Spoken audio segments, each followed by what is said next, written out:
Sa bansang Pilipinas kung saan mahalaga ang sasakyan para sa pamilya, negosyo, at pang-araw-araw na biyahe, hindi na nakapagtataka kung bakit patuloy na tumataas ang demand sa kotse taon-taon. Pero alin nga ba ang mga car brand na pinagkakatiwalaan at pinakabinibili ng mga Pilipino? Ngayong araw, aalamin natin ang 10 pinakamabentang car brands sa Pilipinas base sa sales performance, brand reputation, at popularidad sa merkado. Number 10. Kia. Ang Kia ay isang Korean brand na muling bumangon sa Philippine market.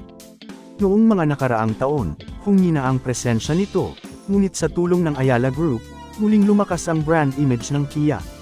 Mabenta ang Kia sa Pilipinas dahil nag-aalok ito ng praktikal at modernong sasakyan na swak sa pangangailangan ng mga Pilipino. Ang mga modelo nito, tulad ng Kia Sonet, ay fuel efficient, komportable sa city at long drives, at may mataas na ground clearance na bagay sa kondisyon ng kalsada sa bansa. Bukod dito, sulit ang presyo ng Kia dahil mas marami itong features kumpara sa ibang brand sa parehong halaga. Malaki rin ang naitulong ng modernong disenyo at malakas na marketing sa ilalim ng Ayala Group, na nagbigay ng dagdag na tiwala sa mga mamimili.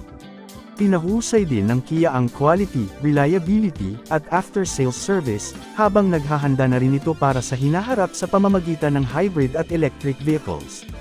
Dahil dito, patuloy na tumataas ang sales ng Kia at nagiging isa ito sa pinakamabilis lumago na car brand sa Pilipinas. Number 9. MG o Morris Garages. Mula China, ang MG o Morris Garages ay isa sa mga pinakamabilis na lumalaking car brand sa Pilipinas. Mabenta ang MG sa Pilipinas dahil ito ay mas abot kaya, may competitive features, at malakas ang sales growth, may popular na modelo, malawak ang dealer network, at nag-i-introduce ng modern tech tulad ng hybrid at EVs. Dahil dito, maraming Filipino buyers ang bumibili ng MG bilang practical at stylish na pamilyar o first car choice. Sa 2024, nakapagbenta ang MG ng higit 9,000 units, na siyang pinakamataas na annual sales nila sa Pilipinas at naglagay sa kanila sa ika-9 na pinakabentang brand sa bansa. Ang mga modelo tulad ng MG5 Sedan, MG ZS Crossover, at MG G50 Plus ay ilan sa mga pinakasikat na MG vehicles sa Pilipinas. Number 8. Hyundai. Ang Hyundai ay isang Korean brand ng sasakyan at malakihang kumpanya na kilala sa paggawa ng mga kotse, SUV, at iba pang uri ng motors na binibenta sa buong mundo. Mabenta ang Hyundai sa Pilipinas dahil kilala ito sa tibay at reliability, sulit na presyo, at modernong disenyo. Matipid sa gasolina ang mga modelo nito, may maraming features kahit abot kaya, at may malawak na after-sales at service centers sa buong bansa. Mahalaga sa mga Pilipino ang fuel efficiency, at dito pumapasa ang Hyundai. Ang mga modelo tulad ng Accent, Stargazer, at Tucson ay kilala sa tipid sa gasolina, praktikal lalo na sa mataas na fuel prices. Dagdag pa rito, may hybrid at electric vehicles ang Hyundai na nagpapakita na handa ito sa hinaharap. Dahil sa matagal na presensya at tiwala ng mga Pilipino sa brand, patuloy itong isa sa mga pinipiling sasakyan sa bansa. Number 7. Honda. Ang Honda ay isang kilalang Japanese brand na pinagkakatiwalaan dahil sa quality, durability, at performance ng mga produkto nito, kaya patuloy itong popular sa mga Pilipino, sa kotse man o motorsiklo. Mabenta ang Honda cars sa Pilipinas dahil sa kombinasyon ng tibay, performance, kalidad, at tiwala ng mga Pilipino sa brand. Sa loob ng maraming dekada, napatunayan na ng Honda ang sarili bilang isa sa pinakamaaasahang car brand sa bansa. Isa sa pinakamalaking dahilan kung bakit pinipili ang Honda ay ang matitibay nitong makina. Maraming Honda cars ang tumatagal ng 10 hanggang 20 taon kung maayos ang maintenance, kaya paborito ito ng mga pamilyang Pilipino at long-term owners. Dahil sa mahabang presensya ng Honda sa Pilipinas, nabuo ang brand loyalty. Maraming pamilya ang paulit-ulit na bumibili ng Honda dahil sa magagandang karanasan ng mga naunang may-ari. Mataas ang resale value, mas mahal man minsan ang Honda sa simula, mataas naman ang bentahan nito sa second-hand market. Para sa maraming Pilipino, mahalaga ito dahil mas sulit sa pangmatagalan ang puhunan. Number 6. Isuzu. Pagdating sa pangnegosyo at pangmatinding gamit, Isuzu ang pangalan na agad pumapasok sa isip. Mabenta ang Isuzu sa Pilipinas dahil kilala ito sa matibay, matipid, at pangmatagalang sasakyan, lalo na sa diesel segment. Matagal nang pinagkakatiwalaan ng mga Pilipino ang Isuzu para sa trabaho, negosyo, at pamilya. Ang mga Isuzu vehicles ay dinisenyo para sa heavy-duty at pangmatagalang paggamit. Kayang-kaya ang pang-araw-araw na biyahe, mabibigat na kargada, mahabang biyahe at rough roads. Ito ang dahilan kung bakit paborito ito ng negosyante, fleet owners, at pamilyang Pilipino. Mababa ang maintenance, madaling makahanap ng piyesa, at mataas ang resale value. Ilan sa mabentang modelo ng Isuzu ay ang Isuzu D-Max, Isuzu MU-X at ang Isuzu N-Series trucks. Number 5. Suzuki. Mabenta ang Suzuki sa Pilipinas dahil nakatuon ang brand sa praktikal, abot kaya, at matitipid sa gasolina na sasakyan, na eksaktong tugma sa pangangailangan ng karamihan sa mga Pilipino. Karamihan sa mga modelo ng Suzuki ay may maliit ngunit efficient na makina, kaya paborito ito ng mga motorista na araw-araw bumibiyahe at gustong makatipid sa krudo. Isa rin sa mga pangunahing dahilan ay ang mababang gastos sa maintenance.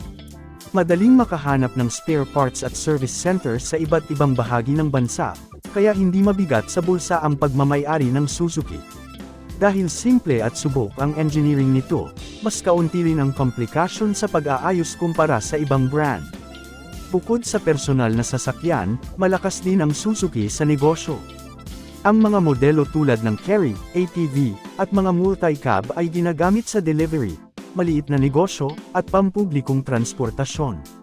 Dahil dito, tinitingnan ng Suzuki bilang maaasahang partner sa hanapbuhay, hindi lang pang-pamilya. Number 4. Nissan. Mabenta ang Nissan sa Pilipinas dahil sa tibay at reliability ng mga sasakyan nito na kayang tumagal sa pang-araw-araw na biyahe, traffic, at iba't ibang kondisyon ng kalsada sa bansa. Kilala ang Nissan sa paggawa ng mga sasakyang balanse ang lakas, comfort, at performance, kaya swak ito para sa personal na gamit, pamilya, at kahit pang negosyo. Malaking ambag din sa kasikatan ng Nissan ang mga patok na modelo tulad ng Navara na paborito ng mga negosyante at pick-up buyers, ang Terra na bagay sa pamilyang mahilig sa long drives at out-of-town trips, at Almera, na abot kaya at matipid sa gasolina para sa city driving.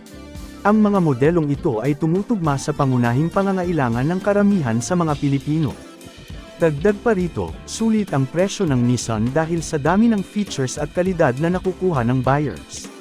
Mayroon din itong malawak na dealer at service network sa buong bansa, kaya madaling magpa-maintenance at humanap ng piyesa.